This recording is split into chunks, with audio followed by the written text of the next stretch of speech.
Muy buenos días. Un saludo muy especial a todas las mujeres y a los pocos hombres que se encuentran en el auditorio. Un saludo muy especial a nuestro querido amigo, el embajador de la República de Cuba en Colombia, Iván Mora Godoy, al señor embajador de Noruega, Lars Bagen, a los demás miembros del cuerpo diplomático que nos acompañan en la mañana de hoy. Un saludo de bienvenida además a este país, a la diputada del hermano país del Salvador, señora Nidia Díaz,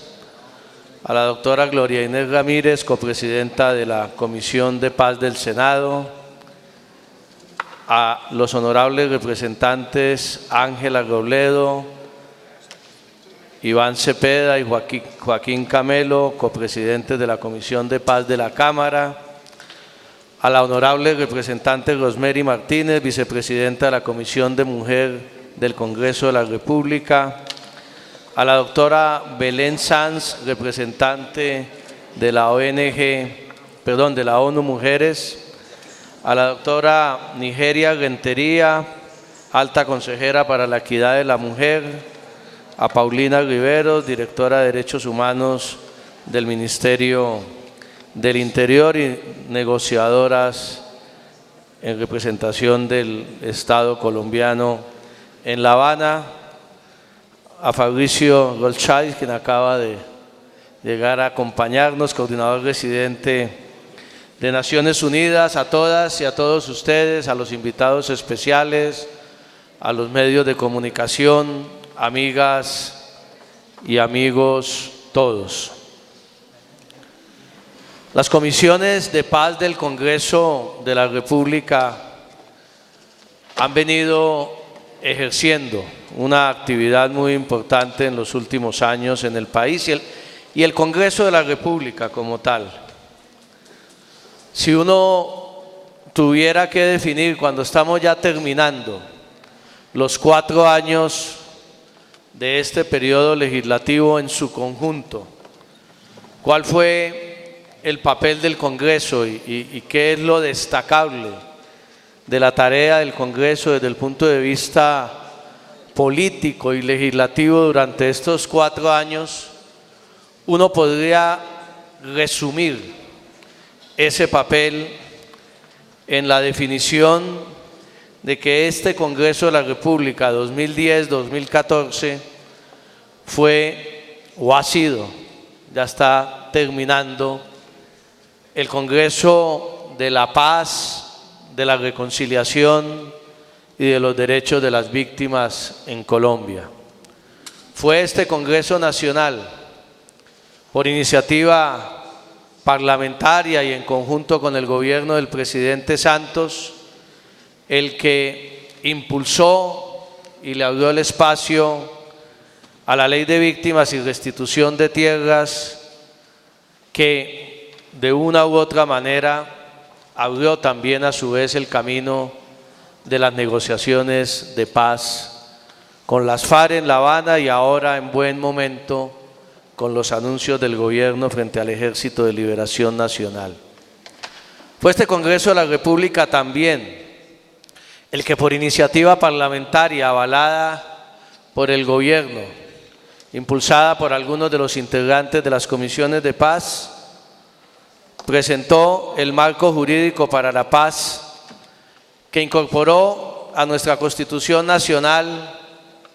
el concepto y los mecanismos de la justicia transicional que permiten hoy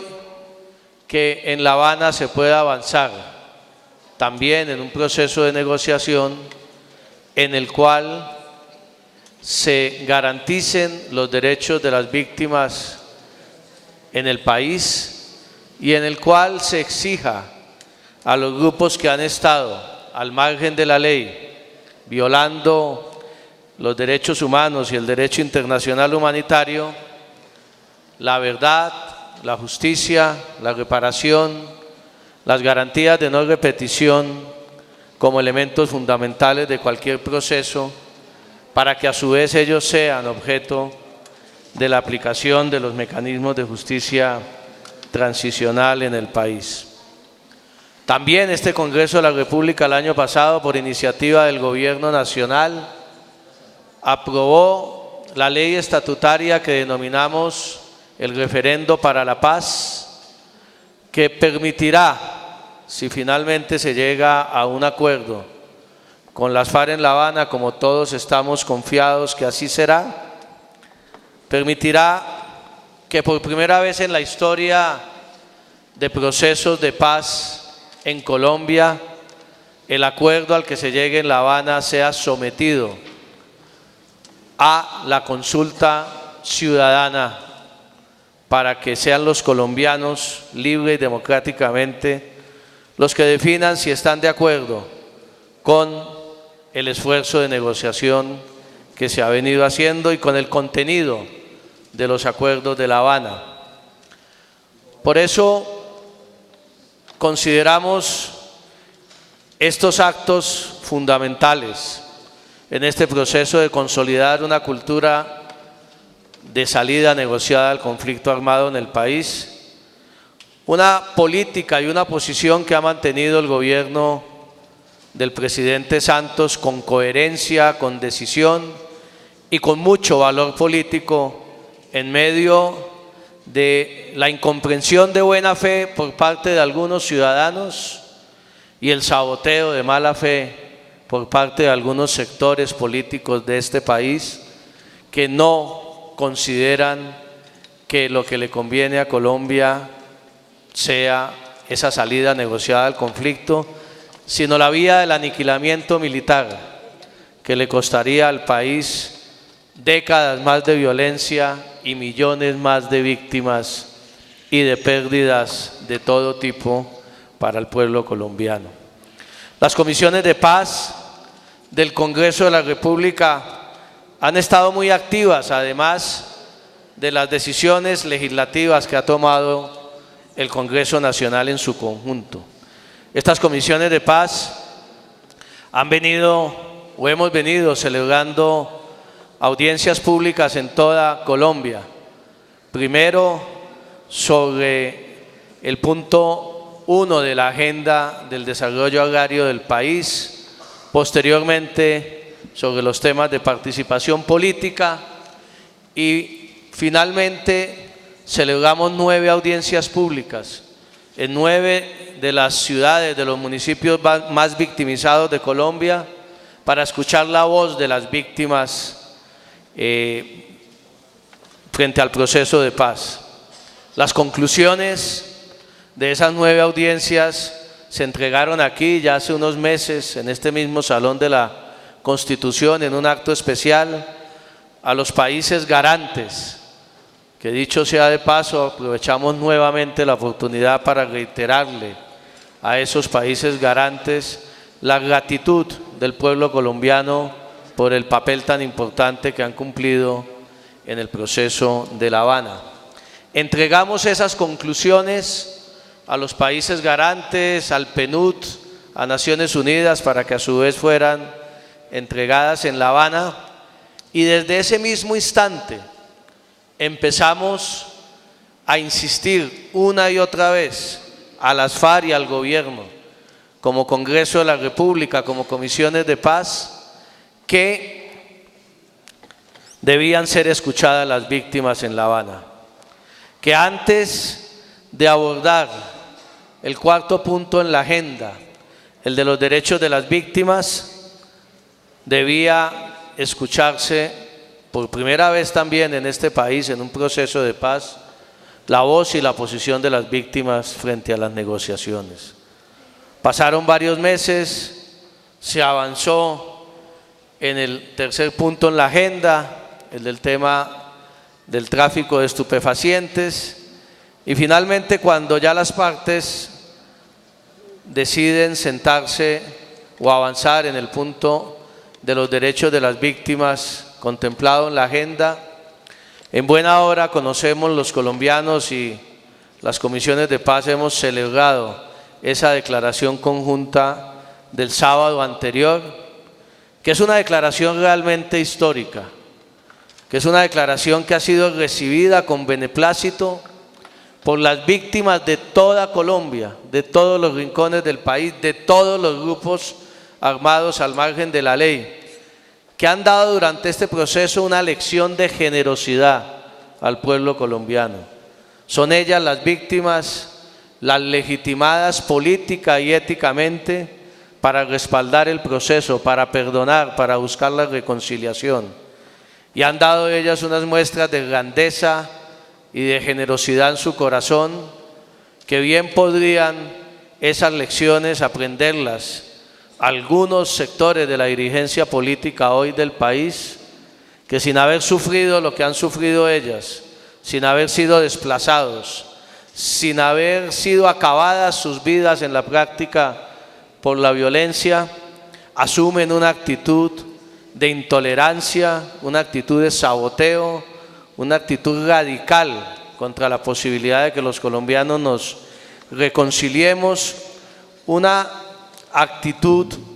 que la verdad es incomprensible para la inmensa mayoría del pueblo colombiano. Una actitud además medio cínica, porque son esos mismos sectores de la sociedad colombiana los que cuando muchos insistimos durante años en la imperiosa necesidad ética de que la sociedad y el Estado colombiano reconocieran a las víctimas del conflicto, se opusieron una y otra vez a que el Congreso de la República tomara esa decisión. Se opusieron a que se reconociera el conflicto armado en Colombia. Se opusieron a que se reconocieran las víctimas en Colombia y consideraron que asumir unilateralmente por parte del Estado colombiano la decisión de reparar a esas víctimas significaba un costo fiscal que el Estado colombiano era incapaz de sostener. Yo creo que esas épocas ya las superamos, pero lo que resulta inaceptable es que aquellos que menospreciaron a las víctimas y que las ignoraron, hoy pretendan utilizarlas a ellas como pretexto para oponerse a las negociaciones de paz. Y lo que ha quedado demostrado con la declaración del pasado sábado conjunta, que el lunes aquí en este Congreso las más importantes organizaciones de víctimas de este país aplaudieron y celebraron como reconocimiento, lo que ha demostrado el contenido de esa declaración es que en Colombia, en este proceso de paz de La Habana, a diferencia de lo que se ha venido sosteniendo sistemáticamente de mala fe frente al proceso de La Habana, vamos a tener paz sin impunidad y se van a reconocer los derechos a la verdad, a la justicia, a la reparación y sobre todo, algo muy importante, fundamental para el futuro de este país, las garantías de no repetición, de no revictimización de más de 5 millones de compatriotas víctimas del conflicto. Yo creo que estamos en un momento histórico para el país. Por primera vez muchos colombianos que nunca hemos visto un día de paz, por primera vez muchos colombianos que hemos sido víctimas directas de este conflicto por parte de los grupos de la extrema izquierda o de la extrema derecha, estamos viendo una luz al final del túnel. Y esa luz nos permite tomar la decisión de seguir adelante, dar un par de pasos y salir definitivamente de ese túnel antes que lo que pretenden algunos, que retrocedamos y echemos 100 pasos para atrás para devolvernos a la vía de la confrontación armada permanente sin ninguna esperanza de paz y reconciliación en el país. Por eso es tan importante, dentro de toda esta actitud que ha tenido el Congreso de la República estos 4 años de apoyo permanente e incondicional a los esfuerzos de paz del Estado colombiano con los grupos violentos, este nuevo acto de compromiso de la entrega oficial del Congreso a los países garantes de los encuentros regionales Voces de las Mujeres por la Paz. Yo creo que el trabajo que han hecho las integrantes de las comisiones de paz del Congreso de la República, muchas de quienes nos acompañan hoy, y quiero felicitarlas a todas, a Gloria Inés, a Ángela, a Rosemary, por esa tarea fundamental que han venido cumpliendo en este propósito de abrir espacios de reconciliación y de reconocimiento a los derechos de las víctimas. Ha sido una tarea excepcional. Mil felicitaciones y la gratitud, yo creo que de todas las mujeres de Colombia, a ustedes por esa tarea fenomenal que han realizado. Porque todos sabemos que las víctimas en Colombia son esencialmente mujeres. Lo hemos visto quienes hemos trabajado estos últimos 6 años en este tema del proceso de reconocimiento y dignificación a las víctimas en Colombia. Aquí nos acompaña Paula Gaviria, la directora de la Unidad de Víctimas, y seguramente podrá corregirnos esa cifra, que a veces uno empieza a citar cifras como lugares comunes y no las tiene totalmente comprobadas, pero siempre hemos hablado de que el 80% de las víctimas de este país son mujeres, y fundamentalmente mujeres de los estratos más pobres de la sociedad colombiana. Mujeres que ese hecho victimizante les cambió la vida totalmente y se las destrozó. Por eso es tan importante en esa declaración de La Habana la mención a que solo satisfaciendo los derechos de las víctimas podremos alcanzar la paz. Y la mención ahí que me pareció casi que tomada de las ponencias y las discusiones que tuvimos de la Ley 1448,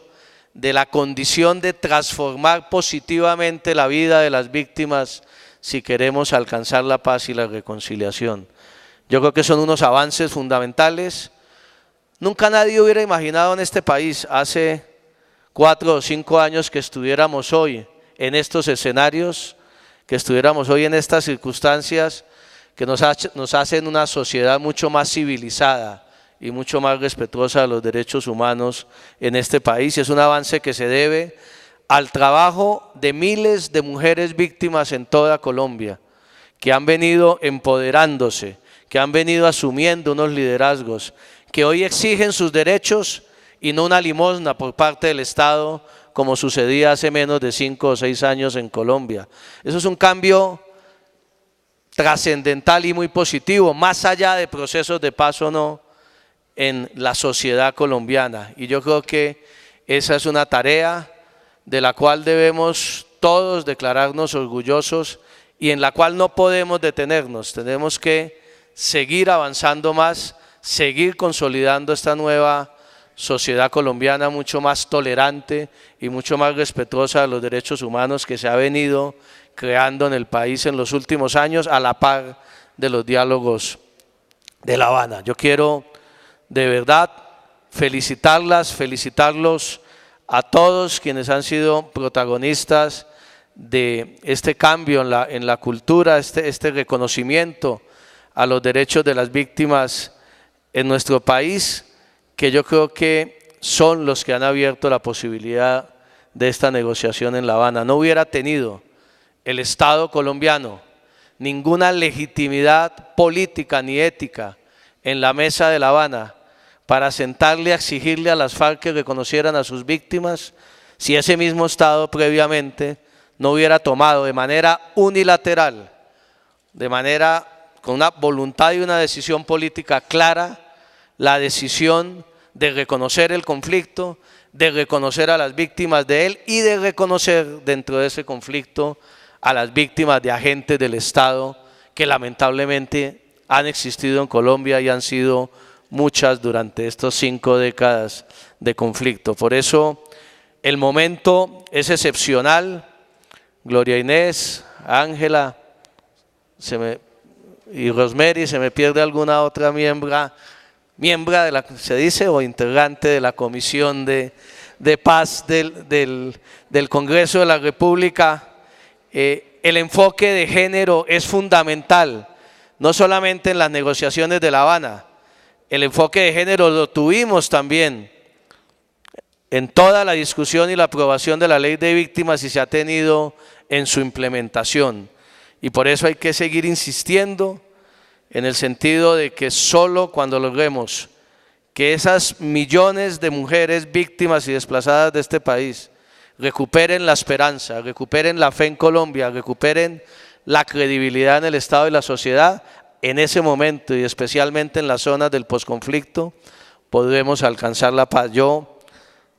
termino, yo creo que comienzo a hablar de este tema y no termino, era un saludo nomás, pero no podía desaprovechar este inmejorable escenario para hacer esas reflexiones. Y termino, no es una anécdota, es una historia triste. Yo estuve el martes en Pasto celebrando el 3er aniversario de la sanción de la Ley de Víctimas y Restitución de Tierras, con más de 300 víctimas de las FARC, del ELN, de los agentes del Estado, del paramilitarismo, que se congregaron en la ciudad de Pasto.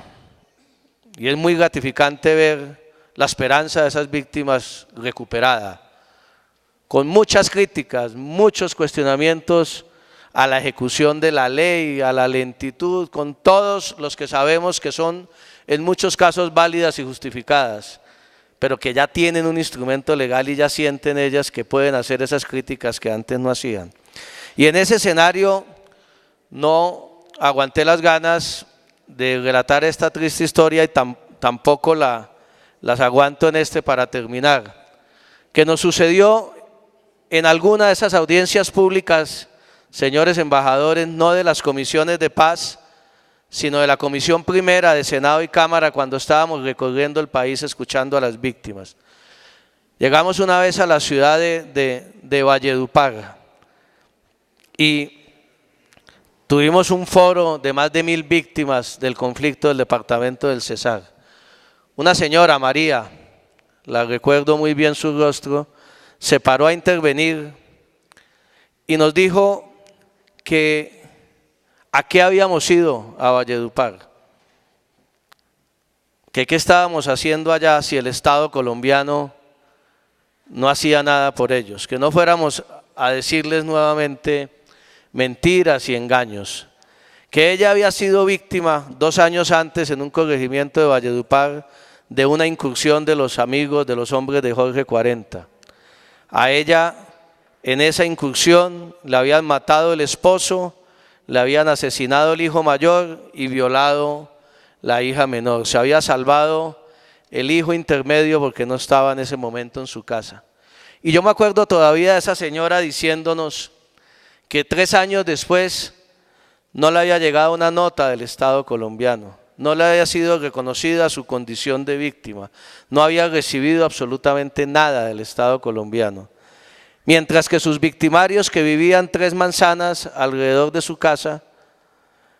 habían negociado la paz, se habían reinsertado, recibían un salario de $1 millón por parte del Estado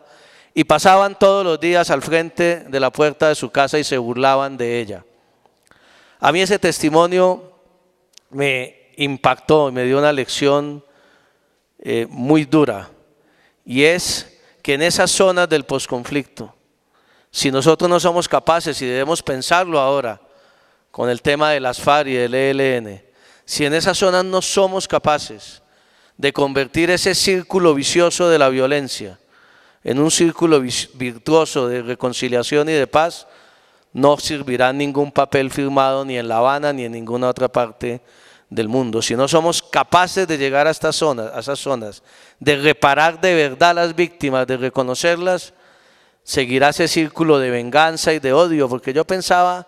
después en esos días qué pasaría con esa señora y con ese hijo.